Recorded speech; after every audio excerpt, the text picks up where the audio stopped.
चले आपका ब्रेक के बाद एक बार फिर से स्वागत और लगातार खबरों का सिलसिला जारी है। सीधा रुख कर रहा बड़ी खबर है। इधर कश्मीर पर अमेरिकी राष्ट्रपति ट्रंप का बड़ा बयान, कश्मीर पर सहमति बनाने की कोशिश करूंगा, ये डोनाल्ड ट्रंप कह रहे हैं। भारत पाकिस्तान के बीच सहमति बनाने की कोशिश करूंगा, दोनों देशों के साथ अमेरिका व्यापार बढ़ाएगा, ये ट्रंप कह रहे हैं। यानी ट्रंप का ये दोहरा चेहरा, यानी टू फेसेस ट्रंप साफ दिखाई दे रहा है। दोनों देशों के साथ अमेरिका व्यापार बढ़ाएगा, तो साफ नजर आ रहा है अमेरिका की नीयत क्या है, मंशा क्या है। खबर विस्तार से समझिए आप थोड़ा। अमेरिकी राष्ट्रपति डोनाल्ड ट्रंप ने एक बार फिर कश्मीर मुद्दे पर बयान देकर अंतर्राष्ट्रीय मंच पर हलचल मचा दी है। ट्रंप ने कहा कि वो भारत और पाकिस्तान के बीच कश्मीर को लेकर सहमति बनाने की कोशिश करेंगे। इस बयान ने एक बार फिर भारत पाकिस्तान संबंधों, अमेरिका की भूमिका को लेकर बहस को जन्म दिया है। अपने बयान में ट्रंप ने कहा, भारत और पाकिस्तान दोनों ही अमेरिका के करीबी सहयोग है। मैं दोनों देशों के साथ व्यापारिक रिश्ते और रणनीतिक साझेदारी को मजबूत करना चाहता हूं, और दोनों देश चाहे तो मैं कश्मीर मुद्दे पर सहमति बनाने में मदद कर सकता हूं। ट्रंप ने यह भी कहा कि भाई अमेरिका दक्षिण एशिया में शांति और बिल्कुल किसी का पक्षधर नहीं है, और उसके लिए भारत पाकिस्तान के बीच तनाव कम होना जरूरी है। भारत पहले भी कई बार स्पष्ट कर चुका है कि कश्मीर एक आंतरिक मामला है, किसी तीसरे पक्ष की मध्यस्थता स्वीकार नहीं है। भारतीय विदेश मंत्रालय ने अतीत में ट्रंप के ऐसे ही बयानों पर कड़ी प्रतिक्रिया दी। कहा था कि भारत पाक के बीच सभी मुद्दों का समाधान द्विपक्षीय वार्ता के जरिए संभव है। पाकिस्तान ने पहले भी अमेरिकी मध्यस्थता की पेशकश का स्वागत किया। प्रधानमंत्री इमरान खान कई बार अंतर्राष्ट्रीय मंचों पर कश्मीर मुद्दे को उठाते रहे। इमरान खान जो कि मौजूदा अभी नहीं है प्रधानमंत्री, अमेरिका सहित दूसरे देशों से हस्तक्षेप की मांग करते रहे। राष्ट्रपति ट्रंप ने भी कहा कि वो भारत और पाकिस्तान दोनों के साथ व्यापार बढ़ाने के लिए इच्छुक है। उनका मानना है कि आर्थिक भागीदारी से तनाव को कम करने में मदद मिल सकेगी। और वहीं इधर ओवैसी ने सीज फायर पर सवाल उठाया है। पाकिस्तान से युद्ध रोकने पर सरकार से सवाल पूछ रहा है ओवैसी। और वहीं युद्ध विराम की घोषणा पर साफ तौर पर ओवैसी कह रहे हैं कि इन आतंकियों के साथ समझौते का क्या मतलब है। ये असदुद्दीन ओवैसी कह रहा है, युद्ध विराम की घोषणा पीएम की बजाय विदेशी राष्ट्रपति ने क्यों की। तो ये बड़ी खबर आपको बता रहा है। ओवैसी ने साफ तौर पर एफएटीएफ ग्रे लिस्ट में रखने की कोशिश जारी रखे सरकार, और पहलगाम के दोषियों को सजा मिलनी चाहिए, आतंकियों को पीछा नहीं छोड़ना चाहिए, और वही आतंकियों का पीछा नहीं छोड़ना चाहिए। तो ये असदुद्दीन ओवैसी साफ कह रहे हैं सरकार को यहां बातचीत नहीं करनी चाहिए, यहां सीज फायर नहीं करना चाहिए। असदुद्दीन ओवैसी साफ कह रहे हैं कि भाई सरकार को जवाब देना चाहिए, पाकिस्तान को ऐसा जवाब देना चाहिए कि पाकिस्तान की नस्लें याद रखें, आतंकियों और आतंकवादियों के ठिकानों पर यह हमले जरूरी थे, यहां समझौता का कोई मतलब नहीं था। और वहीं जम्मू कश्मीर सांबा के निवासी जितेंद्र सिंह ने कहा, भरोसा बहुत बड़ी बात है, लेकिन हम पाकिस्तान पर भरोसा नहीं कर सकते क्योंकि हमें नहीं पता कि वो कब सीज फायर का उल्लंघन कर दे। उन्होंने पहले भी ऐसा किया है। सुना रहे आपको। सर देखो ना, विश्वास पे बहुत बड़ी चीज होती है। इन्होंने अगर आपस में किया हुआ है कि ठीक है ये बंद कर देंगे तो बंद कर देंगे। अभी भरोसा तो हम किसी पाकिस्तान पे तो कर नहीं सकते सर, तो इनका कोई पता नहीं कब सीज फायर तोड़ दे। ऑलरेडी तोड़ते भी हैं ये लोग, पहले भी तोड़ते हैं, तो इसका हम क्लियर नहीं बता सकते, इनका कोई भरोसा नहीं है। अमृतसर यादविंदर सिंह ने कहा कि स्थिति शांतिपूर्ण है, कुछ अफवाहें फैलाई जा रही हैं, लेकिन सुरक्षा के पर्याप्त इंतजाम है। फिलहाल कोई ड्रोन गतिविधि नहीं है, लोगों को घबराने की जरूरत भी नहीं है। मीडिया से अपील, खबरों की पुष्टि करके ही उन्हें दिखाया जाए। देखिए सिचुएशन पीसफुल है, कोई ऐसी बात नहीं है। ये लोग अफवाह फैला रहे हैं, बाकी सिक्योरिटी बिल्कुल सही है। एयरपोर्ट का तो आपको पता जी एडवाइजरी जारी हुई थी वो तो 15 तक है। उधर केंद्रीय मंत्री शोभा कंदरलाजे ने पहलगाम में हुए आतंकी हमले की निंदा की। उन्होंने आरोप लगाया पाकिस्तान की ओर से भेजे गए आतंकवादियों ने पहलगाम में निर्दोष लोगों को धर्म पूछकर उनकी हत्या की और उन्होंने कहा कि भारत सरकार और हमारे जवानों ने इस हमले को करारा इसका जवाब दिया। और साफ तौर पर उन्होंने कहा कि जनता से अपील मैं कर रहा हूं कि ऐसे समय में हमें देश के साथ एकजुट होकर खड़ा रहना है। उन्होंने कहा देश को एकजुटता का संदेश देना जरूरी है। हम देश के साथ हैं, सरकार के साथ हैं, अपने सुरक्षा बलों के साथ मजबूती से खड़े हैं। खुद पाकिस्तान ने पहलगाम को टेररिस्ट को भेजा, आतंकवादी को भेजा, उधर मासूम लोगों को धर्म पूछकर मार दिया। उसको रिटेलिएट करने का काम भारत सरकार ने किया है, हमारे फौजियों ने किया है। आज देश के साथ हम सब खड़े होना है, हम सब देश के साथ खड़े हैं, ऐसा संदेश इधर से जाना है। ऐसे काम हम कर रहे हैं। आज बैटरनपुरा में, विद्यारण्यपुरा का ये धरती में सब लोग इकट्ठा होके हम देश के साथ है, हम सरकार के साथ है, हम फौजियों के साथ है, आप आगे बढ़िए। तो वहीं पहलगाम आतंकी हमले में शहीद कौस्तुभ गनबोट के पुत्र कुणाल गनबोटे ने कहा कि सरकार ने जो कदम उठाए हैं हम उससे संतुष्ट हैं, उसका समर्थन करते हैं। सैन्य कार्रवाई शहीदों को श्रद्धांजलि थी। हम सामान्य जीवन की ओर लौटने की कोशिश कर रहे हैं। सेना और जनता की आभारी भी है। जो भी गवर्नमेंट ने स्टेप्स लिए हैं तो हम लोग उससे सेटिस्फाइड है और हम लोग गवर्नमेंट के साथ है कि जो भी आगे गवर्नमेंट करेगी वो सही करेगी। हमने जैसे पहले बताया था कि जो रिसेंटली एक्शंस लिए थे तो वो सही अर्थ से श्रद्धांजलि अर्पित की है इन 26 लोगों को, ऐसे हमको लगता है। और जो भी आगे गवर्नमेंट डिसीजन लेगी वो सोच समझ कर ही लेगी, यही हमारा कहना है। उधर जैसलमेर राजस्थान एक स्थानीय व्यक्ति ने कहा हमें अपनी सेना पर गर्व है, नाज है। पाकिस्तान हमेशा ऐसा ही काम करता है, वो कुछ कहता है और कहता और करता कुछ है। उसे ऐसा सबक सिखाना चाहिए कि वो भविष्य में दोबारा ऐसी हरकत न करे। सबसे पहले हमारी सेना पर हमें गर्व है। जिस तरह से हमारी सेना ने पाकिस्तान को घुटनों पर ला दिया तो पाकिस्तान ने मजबूर होकर यूएस के सामने अपने हाथ फैलाए और फिर समझौते के लिए वो तैयार हुआ। पाकिस्तान हमेशा ऐसी हरकतें करता रहता है, वो अपने बोलता कुछ है और करता कुछ है। उसको एक ऐसा कड़ा सबक सिखाना चाहिए क्योंकि जिंदगी भर ऐसी आगे हरकतें ना करे। हमारा कोई नुकसान नहीं हुआ है, हमारा डिफेंस सिस्टम बहुत मजबूत है। भारतीय सेना बहुत कड़ा मुकाबला कर रही है, पाकिस्तान का मुंह तोड़ जवाब दे रही है। पाकिस्तान एक आतंकी देश है, उसको मुंह तोड़ जवाब दिया जाना चाहिए। वो पाकिस्तान की कोई जुबान नहीं है, पाकिस्तान हमेशा पलटता रहता है, उसकी कोई जुबान नहीं है। वो तो उसका कोई नेता का तो कोई मानता ही नहीं है, सेना के हाथ में है, तो सेना अपनी मनमानी करती है, उसको मुंह तोड़ जवाब दिया जाना चाहिए। और पहलगाम आतंकी हमले को लेकर गुजरात के सुमित परिवार, उनके पुत्र यतीश परमार शहीद हो गए और समझौते के बाद यतीश परमार के भतीजे ने कहा प्रधानमंत्री मोदी हमारी सेना से ऑपरेशन सिंदूर चलाकर बदला लिया, हम उनके आभारी हैं। पीएम मोदी को आतंकवाद का हमेशा खात्मा करना चाहिए, इसके लिए कड़े कदम उठाने चाहिए। और उस टाइम मोदी जी ने वचन दिया था कि हम पाकिस्तान के आतंकियों को बदला लेके और ये जो 26 लोगों की मौत हुई है उन सब का बदला लेंगे। तो आज 15-16 दिन हो गए, मोदी साहब ने ऑपरेशन सिंदूर करके जो मिशन नाम दिया था उसमें वो मोदी साहब और हमारी इंडियन आर्मी ने पाकिस्तान से बदला ले लिया। और पाकिस्तान ने जो हमारे पर दूसरी चढ़ाई की, दूसरे साइड से युद्ध किया, उसका भी उसमें वो लोग नाकाम रहे। और आज युद्ध के 3 दिन पूर्ण हुए और आज युद्ध को विराम दिया गया है। तो हम मोदी साहब और हमारी इंडियन आर्मी का खूब आभारी रहे। अमृतसर पंजाब मनजीत सिंह ने कहा पाकिस्तान द्वारा किए गए सभी ड्रोन हमले नाकाम कर दिए गए, सेना ने उसका माकूल जवाब दिया। अमृतसर के लोग सेना पर भरोसा करते हैं, विश्वास रखते हैं, सेना पर नाज है, यहाँ कोई घबराहट नहीं है। कल रात उन्होंने जो सीजफायर उल्लंघन किया वो निंदा योग्य है, उन्हें माकूल जवाब मिलेगा।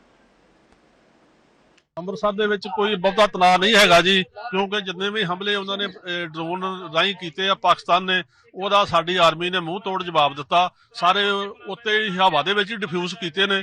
ਇਸ ਕਰਕੇ ਸਾਡੇ ਅੰਮ੍ਰਿਤਸਰ ਵਾਸੀਆਂ ਨੂੰ ਪੂਰਾ ਆਪਣੀ ਆਰਮੀ ਦੇ ਮਾਣ ਆ ਤੇ ਕਿਸੇ ਤਰ੍ਹਾਂ ਦਾ ਕੋਈ ਇੱਥੇ ਪੈਨਿਕ ਨਹੀਂ ਹੈਗਾ। ਕੋਈ ਆਪਣੇ ਆਰਾਮ ਨਾਲ ਸਾਰੀ ਜ਼ਿੰਦਗੀ ਜੀਣ ਰਹੇ ਆ ਤੇ ਜੋ ਉਹਨੇ ਕੀਤੀ ਆ ਰਾਤ ਗਲਤੀ, ਫਿਰ ਸੀਜ਼ਫਾਇਰ ਦੀ ਉਲੰਘਣਾ ਕੀਤੀ ਆ, ਉਹਦੀ ਅਸੀਂ ਘੋਰ ਨਿੰਦਾ ਕਰਦੇ ਆ।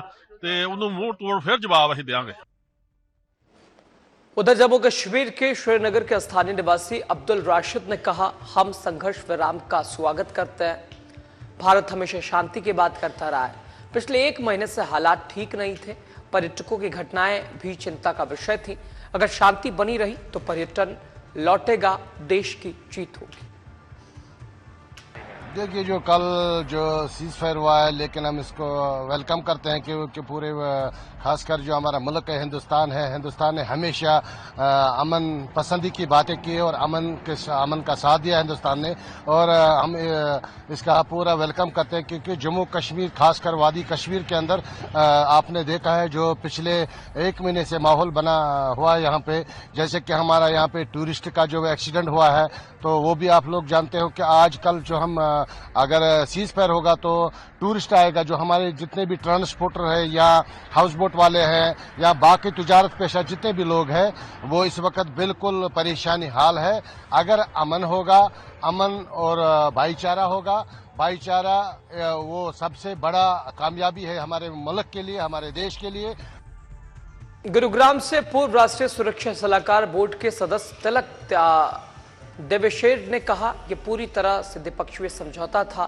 शर्तें अभी तक तय होनी बाकी हैं, इसलिए 12 मई को डीजीएमओ के बीच चर्चा होगी। भारत के हमलों से पाकिस्तान के एयरबेस तबाह हुए, इसलिए वो युद्ध विराम के लिए मजबूर हुआ। ये अगर हम सही मायने में जो सीक्वेंस ऑफ इवेंट्स है, पहले तो डीजीएमओ जो पाकिस्तान के थे उन्होंने फोन किया इंडियन डीजीएमओ को कि सीज फायर के बारे में बातचीत की। तो ये अंडरस्टैंडिंग इंडिया पाकिस्तान के, जैसे फॉरेन सेक्रेटरी का भी स्टेटमेंट था, ये आपस में बायलैटरल अंडरस्टैंडिंग हुई है कि हम जो हॉस्टिलिटीज हैं उसको फिलहाल बंद करेंगे और 12 तारीख को डीजीएमओ फिर मिलके, क्योंकि ये सीज फायर नहीं है। जो सीज फायर होता है जब कंडीशंस तय की जाती हैं, वो अगर होगा भी तो 12 तारीख की बात। तो बहरहाल एक बार फिर चूंकि भारत पाकिस्तान के बीच तनाव फिलहाल 4 घंटे तक युद्ध विराम, तीसरी तरफ पाकिस्तान अपनी हरकतों से बाज नहीं आया, सीज फायर का उल्लंघन किया। अमेरिका की भूमिका पर अब विपक्ष सवाल खड़े कर रहा है और मिला जुलाकर अब 12 मई को डीजीएमओ के बीच चर्चा होगी। भारत के हमलों से पाकिस्तान के एयरबेस तबाह हुए और इसी से पाकिस्तान पूरी तरह से घबराया, युद्ध विराम के लिए मजबूर हुआ।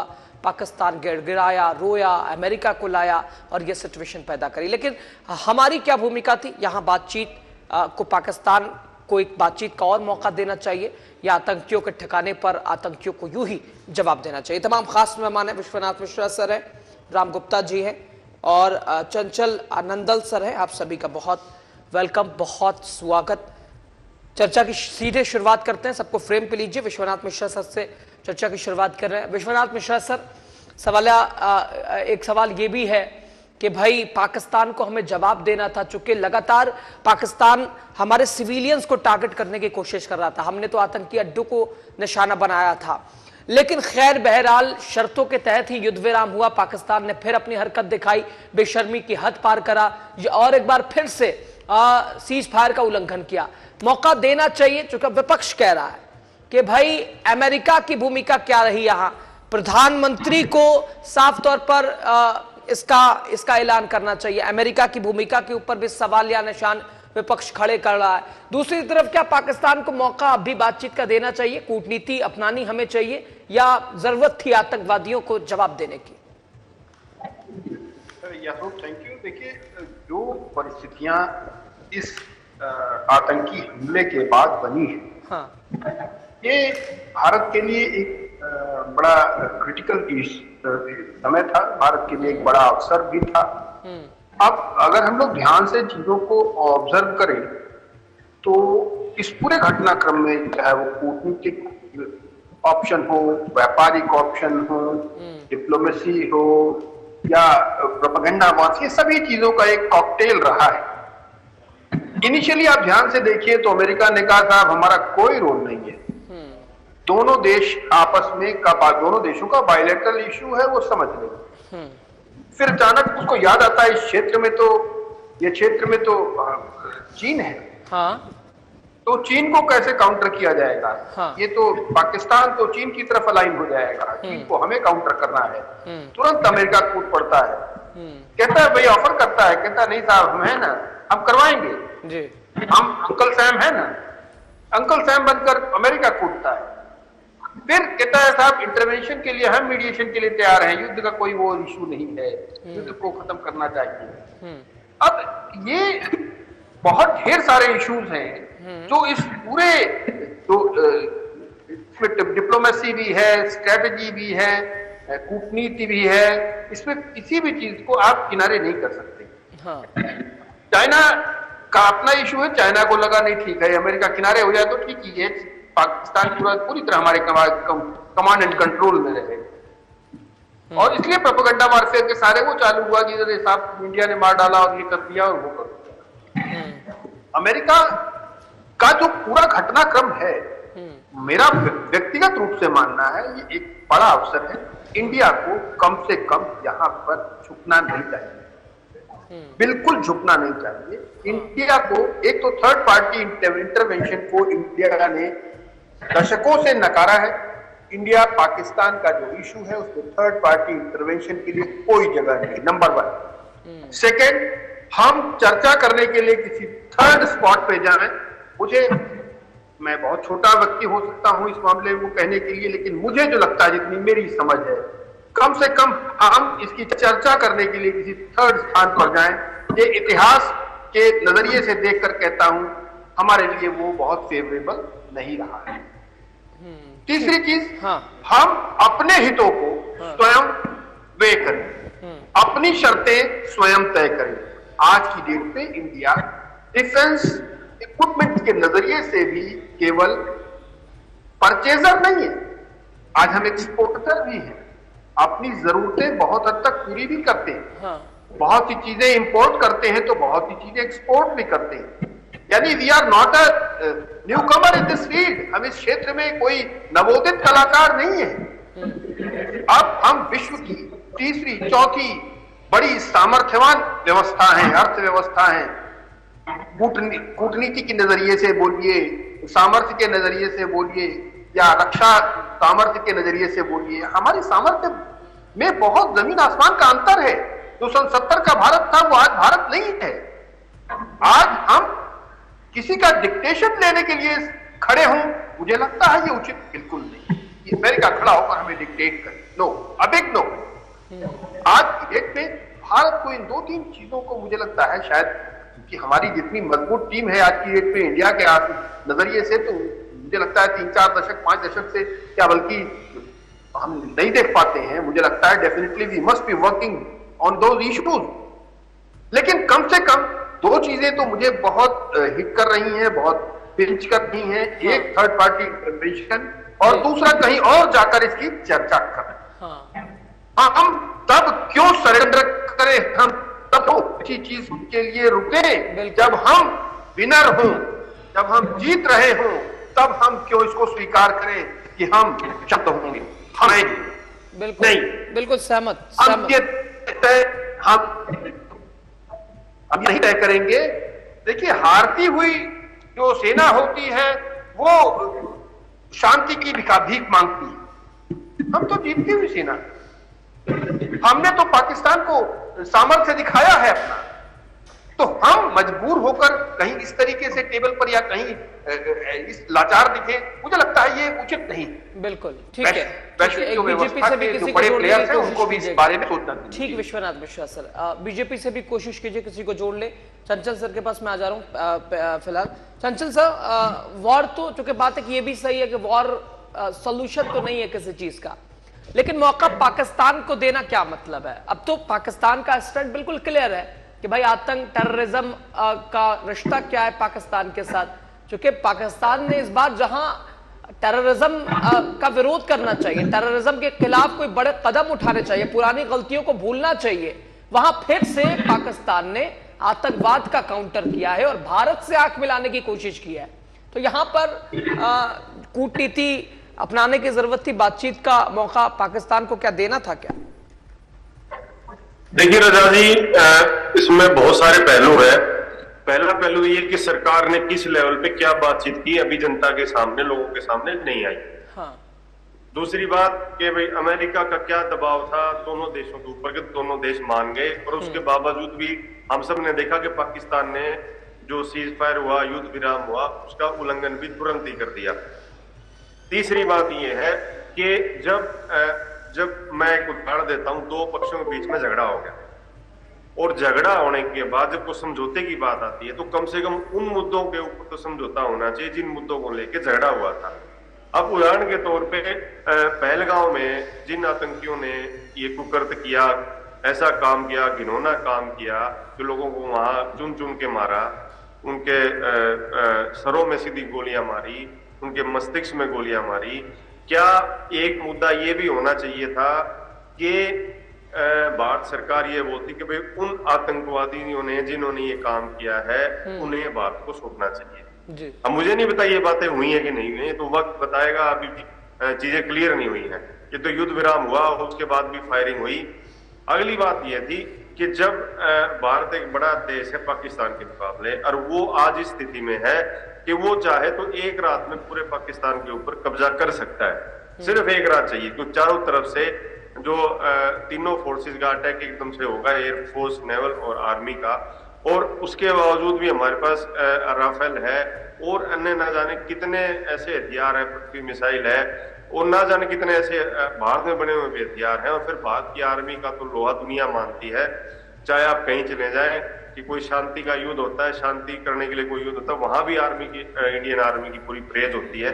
तो मैं ये कहता हूं कि आज हम जब जिस स्थिति में हैं, अगर हम व्यवसायिक की बात करें तो व्यवसाय को लेकर भी पूरा भारतवर्ष एक ऐसी स्थिति में कि पूरी दुनिया भारत की तरफ देखती है कि भाई यहाँ हमारा कारोबार होना चाहिए। तो ये सारी चीजें मिला के अगर हम देखें तो भारत एक ऐसी मजबूत स्थिति में था कि वो अपनी शर्तों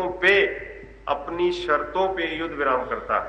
और रही दूसरी बात, जब एक हमें 3-4 दिन का खुला हाथ मिला था, तो हम क्यों नहीं हमने और भी जो उनके वहां पे जो आतंकी अड्डे थे या आतंकी को ठिकाने थे या कोई अन्य ऐसे ठिकाने थे जिनको बात खत्म करना चाहता, क्योंकि आईबी इस पे हर वक्त काम करती रहती है। तो ये सारी चीजें जो थी भारत के पक्ष में थी। अब ये तो प्रधानमंत्री बताएंगे या रक्षा मंत्री बताएंगे या जो समझौते के में शामिल हैं वो लोग जनता के सामने चीजें लेके आएंगे, नहीं लेके आएंगे, या रक्षा को लेकर कोई ऐसी बात होगी, तो ये वक्त बताएगा। लेकिन आम जनता की आज के दिन में तो आम जनता की आवाज है, सोशल मीडिया पे भी देखते हैं, लोगों से भी मिलते हैं, हमारी चर्चाएं होती है, चाय पे चर्चा होती है। तो जब से युद्ध विराम हुआ तो ये स्थिति एक ऐसी बन के आ गई कि सरकार को शक की नजरों से देखा जा रहा है। आज के दिन शक की नजरों से किस लिए देखा जा रहा है कि भाई आपने युद्ध विराम क्यों किया इतना जल्दी? क्योंकि आप देखिए अभी तक तो जो 26 जो लाशें आई थी उनके घर में आंसू भी नहीं सूखे हैं और इतनी जल्दी युद्ध विराम हो गया। तो ये सब चीजें लोग शक की निगाह से देख रहे हैं। अब वक्त बताएगा कि क्या उन आतंकवादियों को हैंड ओवर किया जाएगा, नहीं हैंड ओवर किया जाएगा। तो रजा जी की सारी चीजें हैं, इसमें स्थिति तो सरकार स्पष्ट करेगी जब कोई प्रेस कॉन्फ्रेंस होगी या कुछ चीजें सामने आएंगी। लेकिन आज के दिन जो आम जनता की राय है वो आम जनता की राय इस युद्ध विराम के पक्ष में नहीं थी। हालांकि व्यवसायिक तौर पर भी काफी नुकसान हो रहा था, ब्लैकआउट हो रहा था, जगह जगह जान माल का भी नुकसान हो रहा था दोनों तरफ। तो ये सब चीजें सारी जोड़ के अगर हम देखते हैं तो एट द एंड ये भी है कि भाई युद्ध विराम पे जो फैसला किया हो सकता है सोच समझ के किया हो, लेकिन 90% लोग आज के दिन ये मानते हैं कि भाई ये जो आतंक रूपी एक सांप है इसको भारत को पूरी तरीके से कुचल देना चाहिए, क्योंकि जम्मू कश्मीर की अर्थव्यवस्था को खराब कर रहा है, पूरे देश की अर्थव्यवस्था को खराब कर रहा है। कभी ये लोग पार्लियामेंट पे हमला करते हैं, कभी ये बॉम्बे में हमला करते हैं, कभी ये कहीं और हमला करते हैं, कभी ये धर्म पूछ के हमला करते हैं। तो इन सब चीजों को रोकना चाहिए। और ये आप देखिए जितने भी खुशहाल देश हैं इस दुनिया में वो देश आतंकवाद से बहुत दूर हैं, और जब भी उनको कोई ऐसा उनके ऊपर हमला होता है, अमेरिका की बात है, ये ओसामा बिन लादेन ने जो हमला किया अमेरिका पे, अमेरिका ने उसको ढूंढ के और उसकी जो है लाश को भी नहीं दिया, लोगों को समुद्र में दफना दिया। तो ये सारी चीजें आपके पास ताकत है, आज सारा विश्व आपकी तरफ देख रहा है। तो आज आपको मैं तो ये कहता हूं कि प्रधानमंत्री से ये भी अपील करता हूं आपके चैनल के माध्यम से कि वो प्रधानमंत्री इस आतंकवाद रूपी सांप को कुचल दें। बिल्कुल ठीक है।